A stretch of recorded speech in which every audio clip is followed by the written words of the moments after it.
Vogler's car was taken over by three-time former champ Steve Butler.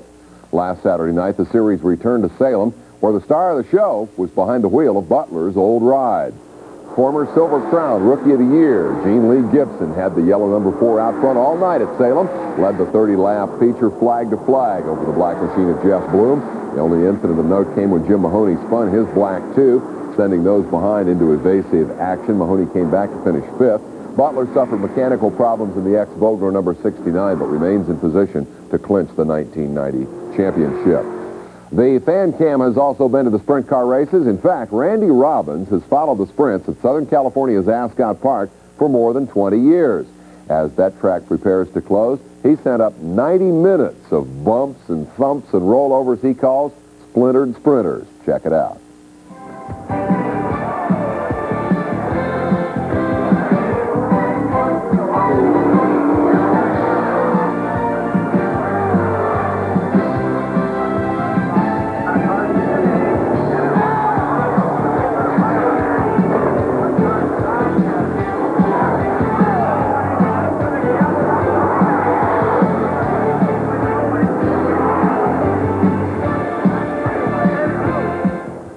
Thanks for the pictures, Randy. Your fan cam jacket is on the way, and if the rest of you would like to make a fan cam fashion statement, send along your racing home video to fan cam 1281 Fowler Street Northwest, Atlanta, Georgia.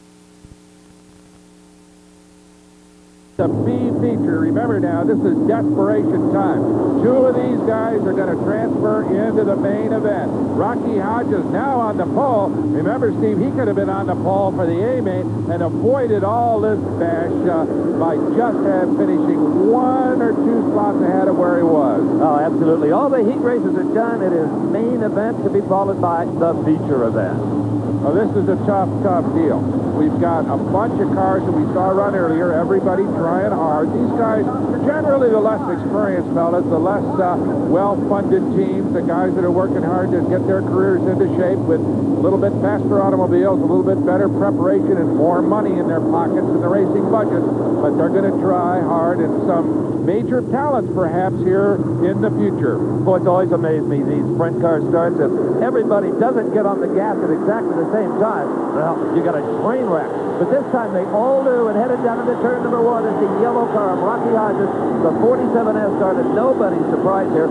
He should be the strength of this field, and right now appears to be.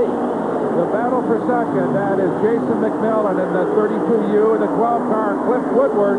There they come, trying to move in on Rocky Hodges. Rocky, though, right now moving out a little bit. They've got about a 5-car length lead over the second-place automobile as they head down the back straightaway. There is the 12 automobile of Cliff Woodward. He is on the high side. McMillan down low in the 32U, that red car. The white car, the 12 of Woodward, goes low into turn number 1, trying to get underneath McMillan. Off turn number, they touch, and McMillan and Woodward. Woodward takes a terrible hit into the outside fence at turn number 2. And to make matters worse, 56 Danny Smith trying to get through the accident, got involved instead, and he is out there laying on his side. But right now, the concern really is with Cliff Woodward, who appears, Brock, to be unconscious in the automobile. Yes, and not surprisingly, because he took a very hard impact.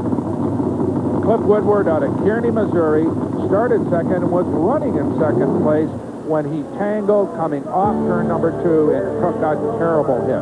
And both drivers were leaving each other plenty of racing room. It was Woodward that had just gone under McMillan for that second spot, and suddenly on the back straight, just coming out of 2, the car split up high for no reason at all. Jason McMillan had nowhere to go except hit that little Nerf bar on the back of the 12 car. That was all it took to turn it sideways and full throttle head on into the wall. Absolutely. Cliff had to be on the throttle absolutely full as he was accelerating off that corner. A giant disintegration of the race car, and then Danny Smith tagged him in the 56 automobile to add perhaps even more injury to this very unfortunate driver. There you see Woodward rolling crazily, tumbling down the racetrack after hitting that steel arm coat barrier, and here comes Smith, tagged him again. A very, very serious accident.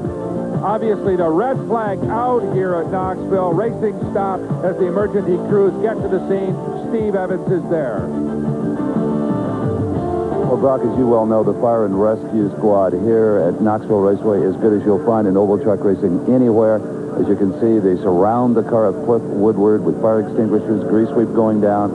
The EMT, emergency medical technicians, are already, which is standard procedure in this kind of racing, attaching a neck brace and some other apparatus before they get him out of the car.